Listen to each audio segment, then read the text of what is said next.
What's up, fuckers? Merry Christmas, goddammit.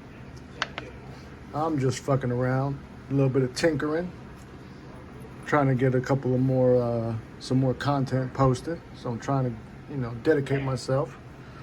So if you guys do like this content, I ask that you subscribe, like, share, comment, all that good shit. It helps the algorithm, and it helps your boy go viral, goddammit. Coming in hot. Today, unfortunately, I started doing it before I hit that record button. I got a Kizer Escort, the 154 cm rendition with the redstone Richlight scales. Upon receiving it, even, out the gate, out the box, so to speak, it was very grindy. As a matter of fact, my most 3 recent Kizer knives have arrived with gritty action. And so far, all of them I've had to take apart. Excuse me. And they were either very dry, or they would have some type of debris, some grainy debris in there, in that pivot housing. This one was completely dry. I did go ahead and soak these ceramic bearings in some 90 proof alcohol, I think. 91, not proof, goddammit, 91% alcohol. Let them soak for a little while. Took them out, dried them off. Now I'm gonna lube them up with some KPL. This is the light, or the original, and then there's the heavy. Your heavy's more for your pivots, your pivot track, that type of stuff. I didn't soak anything else, just the bearings. I don't know if you guys are very familiar with putting these access locks back together. Sometimes they can be a pain in the ass. This one, I believe, shouldn't give me that much of an issue. So I did clean the blade itself at the base. So now let's lube it up a little bit. I got some of these, I think some people call them doodads, just these small Q-tips. So I'll grab me a couple of those. I got this new breakdown mat from Amazon, and I'm fucking digging it. Shout out to Jamie from Blades and EDC. He's the one who actually gave me the link for it. So, yep, nice and big. Got little spots where I could hold some shit at. Yeah. So, let me know in the comments, man, if you guys had a good Christmas, if you got any new knives.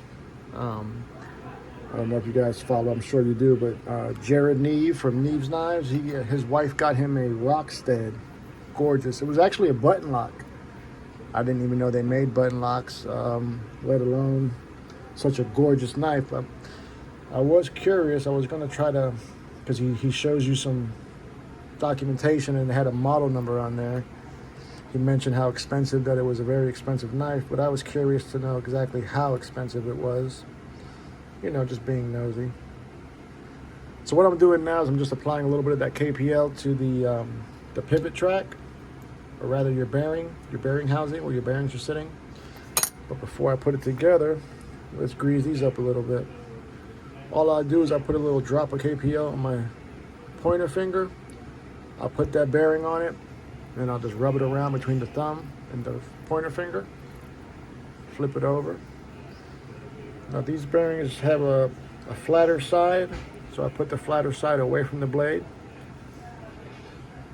So I put the thicker side on the axe touching the blade.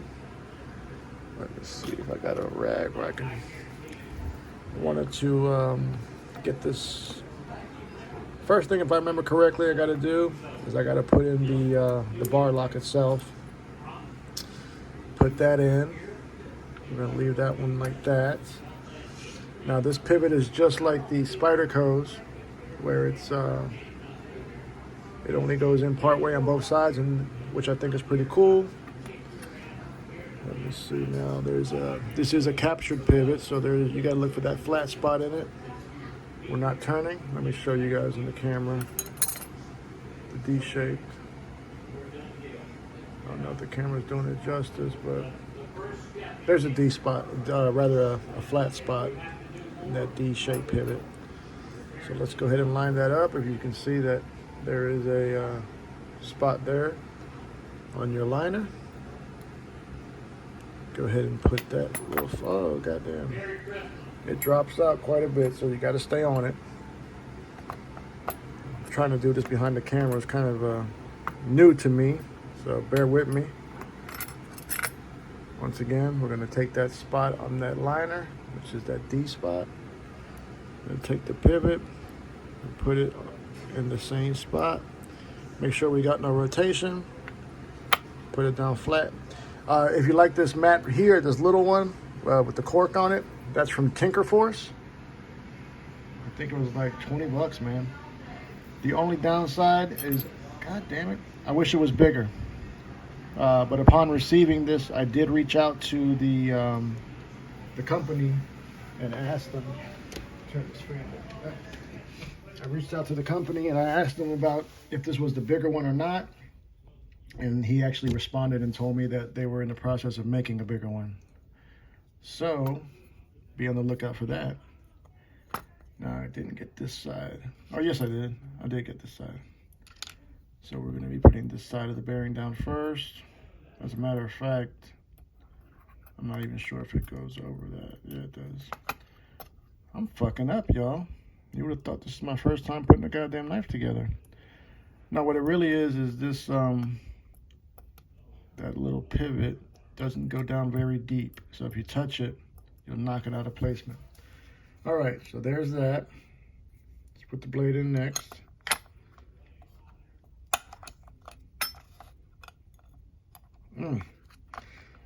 This fucking pivot does not want to stay in there. Put the D shape down. Make sure it ain't turning. I'm gonna hold that like that. Let me grease up the liners also. There I go again, knocking that goddamn pivot out. I really didn't plan on videoing this, so I was kind of thrown in together at the last second. So if I see like I'm all over the place, that's why. Let's try this one more time. Put that knife blade down. Okay. As a matter of fact, it's going to continue to do that because I know why. You got to kind of cheat a little bit.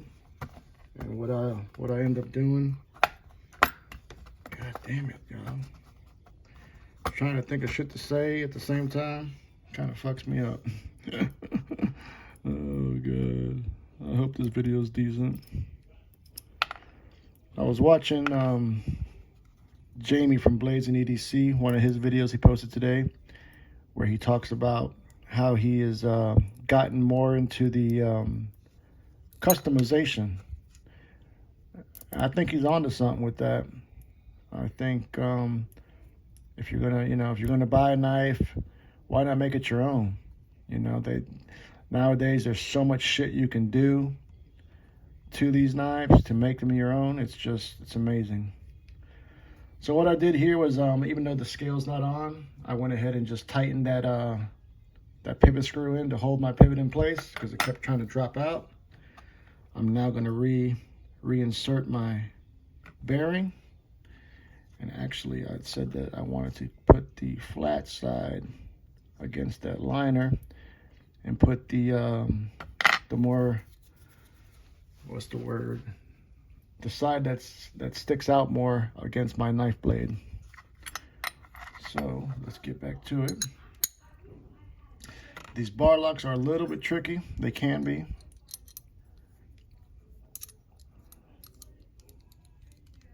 That's going right there. Let's take the lock bar out of this side. If it comes out, it does. Let me push that through.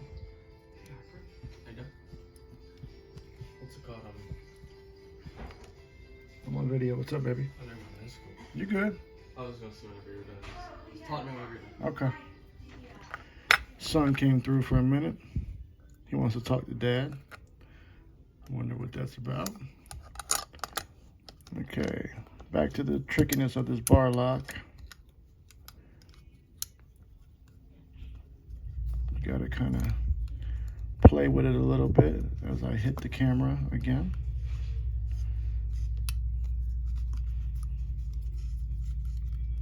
I'm sure you guys are gonna be in the comments telling me, oh, you did this wrong, you did that, or dude, you should do it like this.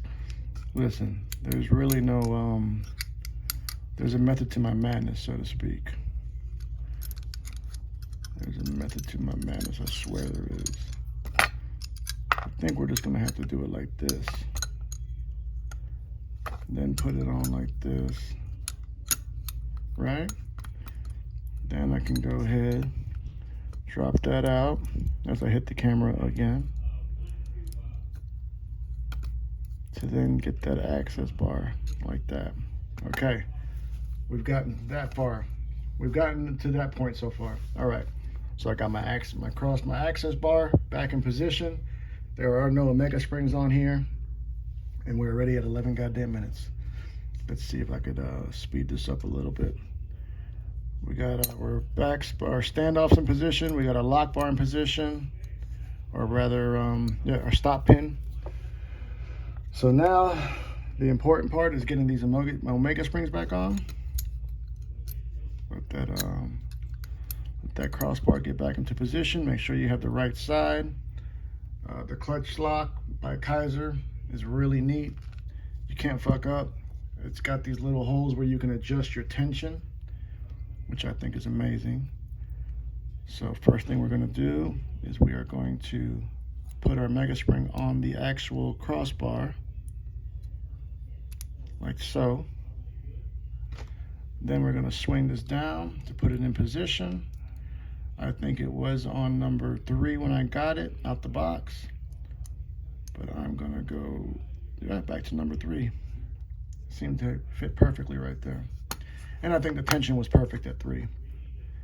I'm not sure exactly if you go higher, if it's more tension or vice versa, but we're just gonna go back with the way I got it. Same thing here. Slide that Omega spring onto your crossbar, like so. Then you try to go ahead and get it to the right number, which was number 3. So there we go. You guys can see there, you got those little holes. So I put it in the third one from the bottom or the third one from the top, either or. So the knife's back together for the most parts. At this point, what I'm gonna do is I'm gonna put it on this side of the scale, tie in that pivot from this side, then I can back out the other one and do it again. Very simple once you get shit going. This is probably one of the easiest times I've had with a crossbar lock, access lock. I had one, I forget which knife it was, but it whooped my ass, man. I fought that shit for a scene. Oh, I know which one it was. It was the goddamn Hogue Deca. When I got those original goat scales, the aluminum ones, when I put them on, it was a fucking nightmare. I should have just did like I did with this, where you take the whole, that ain't right, where you take the entire springs off and the bar out. That's the way to really do it, you know. Don't fuck around with it. Start fucking around with it and then you end up regretting some shit. Now for some reason, let me back out a little bit. For some reason the threads on this don't seem to be wanting to go in just right. Let me see, let me put this, I like this little driver better. There we go. No, that still ain't right. Something ain't right, goddammit.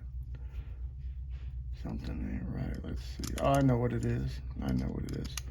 This has got to be backed out some. Now I can go in some. There we go. They meet in the middle rather. So that's what was preventing me from tightening down that pivot all the way. I'm gonna back this one out. Oh shit, I may have fucked up. There's a spot. Yeah, I gotta put this bitch back in, back out the other one. There's a blind screw in there that holds this liner down in spot. So I'm trying to make sure I put that on. Let's see, we gotta get this back going. I got company at the house, and wife's giving me the evil eye, so I'm gonna try to wrap this shit up quick. I'm gonna back this out, put that blind screw back in to hold this liner in place. So take that off. There's one of them. Let's see something. You know what? God damn it! I think I didn't need to take this fucking side. The blind screw went on the other side. Boy, I'm batting 1,000 today, y'all. Batting 1,000. If you guys have any recommendations for knives you'd like to see me review, you can drop me a line in the comment section, or if you feel like it, you can fuck around and send me an email. PuertoRicanwithaKnife. All right, at gmail.com. So let's see. I think it was this small one, and it is. That ain't the one. Which one is it? Are they might be T8s. I could have swore there was one that was a T6 though. No, wrong knife, I guess. Okay, so that's that. This is your blind one. Goes right here. This ties in the standoff down there in the bottom. And when you put your scale on top, it hides it, which I thought, let me get a little bit of that oil off of there first. Let me back up a little bit more for y'all. 16 minutes. Oh shit. We're trying to get a goddamn, trying to get a fucking record, I guess. The longest goddamn change out. And imagine that. I already had it disassembled. Oh Lord. If I sound like I'm slurring my words a little bit, it's the holiday, y'all. And this is what's responsible. I'm not a drinker. I've already had 2, so watch out. Cheers to all you fuckers out there. All right, guys, we got the scales back on. Let's put this one down here. Make sure that's not longer than this one. Nope, they're the same size. So, one more screw. Wife just told me they're eating. So I will not be putting the pocket clip. Oh, that's what the T6s was, the pocket clip. Let's screw this down. Let's check for blade centering. We're centered. Moment of truth. The grittiness is gone. Yep, good to go. Well, after done eating, guys, I'm gonna make a couple more videos, and I'm gonna start fucking loading these fuckers up. Y'all start watching them, because I ain't fucking around, man. I love knives. You fuckers love knives. Let's have a good goddamn time. Happy holidays once again. Love you, mean it. Until the next time, cut something, cut someone. Just don't cut yourself. Stay dangerous, fuckers. Cheers.